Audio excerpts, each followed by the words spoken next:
Our powder-based textured polyethylene is used to coat the tops and seats of Superior's side amenities. One of the key advantages of textured polyethylene, besides its durability, is its ability to be easily repaired if damaged. Let's walk through this process. It will take approximately 2 to 3 minutes to repair a small area that's around 1 inch by 1 inch in size. The larger or deeper the area, the longer it will take. You will need a pair of safety glasses, dust mask, a hand torch or heat gun, aluminum oxide 100 grit sandpaper or grinder, and a poly repair patch kit supplied by Superior. This kit comes with powder in a squirt bottle.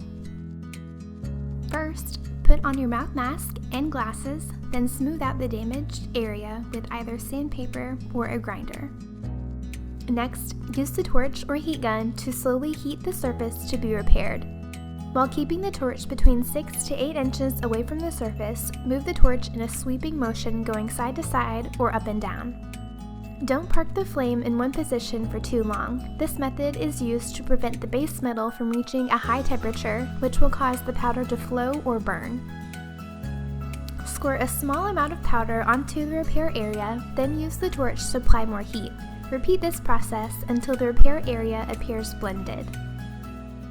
When you think you're done, stop and let the product cool for approximately 2 to 3 minutes. Once cooled, evaluate the area and determine if it needs more powder. If so, add more heat, then powder, and then let cool to reevaluate. Your product is now ready for use.